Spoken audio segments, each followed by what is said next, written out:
Trying to define yourself is like trying to bite your own teeth. Alan Watts. All of us are already on the journey back to truth. It doesn't matter the path we take, because no matter where we are at or how it looks, we are all on our own timeline of being led back to truth. Returning back to ourselves is the pathway of embodying our most authentic self within this lifetime. It is the art of becoming the human the universe intended us to be. When we choose to devote ourselves to this pathway, we become devoted not only to ourselves, but to the planet, to the universe, and all of its beings. It is a spiral journey that guides us deeper and deeper to the truth within ourselves. Everything you need is already within you. I'm on my own unique pathway towards my own truth, acting only as a mirror for you to see your own truths. I refuse to live my life asleep, allowing my illusions and fears to control the outcome of my life. This is not the fate I desire, and the fact that you are here tells me you feel the same. The desire to live within truth and authenticity is the spark that will set a raging fire to the soul. The world needs you, all of you. It is time for you to be here and do what you came to do, which is simply to become yourself. The fifth gateway, the heart chakra and integration. I have been putting this video off for a few weeks now. The heart chakra is the space where love resides, and each time I come back to the heart, I always wonder, who am I to speak on love or to even know what love is? But at the risk of being too bold and knowing I have so much more to learn about this topic, here I am now sharing my experience and my own thoughts and truths about the heart. I think we as humans have an idea of what love is or what it should be, but I personally feel that real love is rare in this world. At the same time, the paradox is that love is in everything. I think so often so many of us hurt ourselves in search for love. I think we have forgotten that love isn't something to search for because it is already there. In the past, when I shared Return to Self, I had the heart chakra and integration as two separate gateways. But as I've gone through the process this time, I felt that it makes sense to combine the two. Anahata, Sanskrit for the heart chakra, is the center of the 7 main chakras. It is through the heart that we can connect and integrate each one of the chakras. It is through love that this is possible. The human experience can often be painful. We are born into this world screaming and covered in blood, in a state of amnesia with no memory of who we are, where we came from, or where we are going. If we look at the statistics, over half of women have experienced sexual violence. As for men, it's 1 out of 3. 3.1 million children die each year from starvation. In 2022, it said that over 2 billion people were living in areas that were being affected by active war. That's a quarter of the world's population. There is so much anger and division when it comes to politics. The media is laced with fear and hatred. In our own daily lives, we experience our own flavor of suffering. So many of us experience physical pain, heartbreak, loneliness, struggle, abuse, betrayal, loss of loved ones. So many people live their lives in deep self-hatred, depression, or fear. These statistics were all found through a quick Google search to paint the picture of what I'm sure is only a glimpse of the darkness that exists within this world. And I'm sure you're wondering what this has to do with the heart chakra. What does all this upsetting information have to do with love? I think that we need to see some of the darkness in this world to understand the value of love. I think that it is essentially the purpose of life, to find love no matter what life gives us. When I visited Guatemala, we spent some time in the jungle, and as we were leaving the hostel we were staying at to get to our car, we drove through the jungle on the back of a truck, and a local village man hopped on the back of the truck with us to get a ride to town. The whole drive down, he was laughing and smiling and asking us how we were.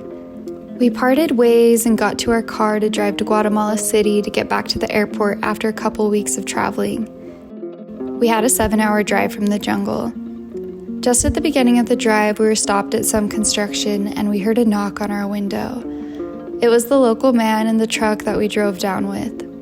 In Spanish, he asked where we were going and asked if he could get a ride to the town we were passing through on the way. It was a 2-hour drive for us, which would have been about a 7-hour walk for him through the winding mountain roads. We agreed, and he came and sat next to me in the back, tearily expressing his gratitude. He pulled a piece of paper out of his pocket and showed it to us. My friend Sophia translated to us that he was heading to the city to pick up his baby's body, who died in the hospital a couple days before during childbirth. It was in this moment I saw the reality of life within my own eyes beyond my privileges. This man was walking 7 hours one way to pick up his lifeless baby and had a 7-hour walk back home. Yet, this same man was bringing smiles to everyone's faces earlier that morning as we rode through the jungle. Guatemala cracked my heart open in so many ways, this just being one of the many. The people there were so deeply loving and kind, despite having almost nothing. When my plane landed in the Dallas airport the next day during a layover, I could immediately feel the contrast of being surrounded by people who have so much, yet they were putting all their energy towards anger at delayed flights, parents yelling at their kids, and just an overall deep disconnection. I went home feeling so sad. I felt like I was going to drown in the emptiness of the Western world. I laid in bed for a couple weeks trying to avoid the outside world, until one day I woke up and realized I could either let this feeling break me, or I could bring the love that I experienced in Guatemala to wherever I was, despite any external situation or environment. This was the birth of Return to Self. When we are hurting and suffering, sometimes love is the only cure. When we feel disconnected from ourselves, we are disconnected from our hearts. We so often seek for love outside of ourselves from others, but really the most potent love is when we can love ourselves.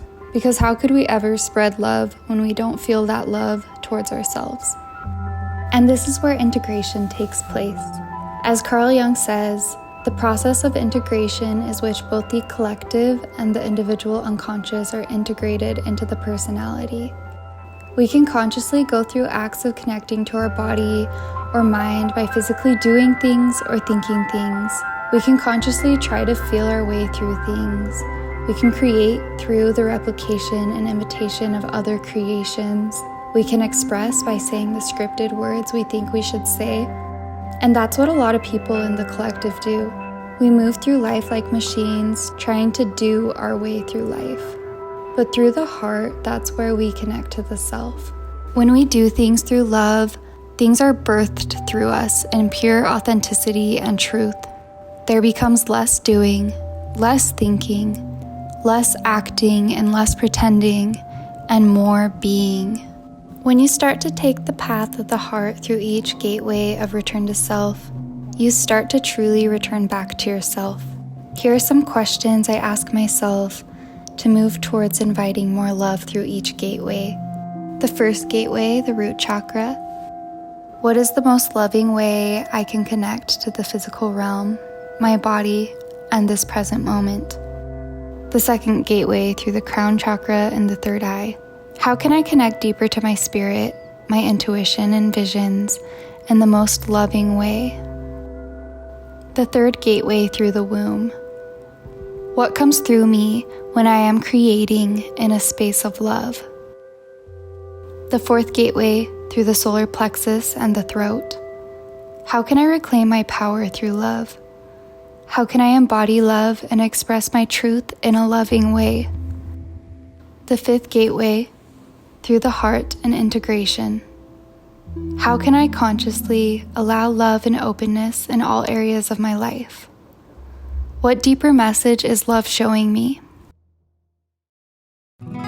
Return to Self has been such a beautiful, supportive tool for me over the past couple years. It's opened many more gateways than I thought imaginable, but most importantly, it has been my constant reminder that to come back to myself is to come back to love. I'm not going to tell anyone how to love. I'm not going to say what the right or wrong way to love or how it will show up in your life is. I think if you stop and listen, really listen, you'll see that you already know. And that the love you have to offer is so beautiful and unique and needed in this world.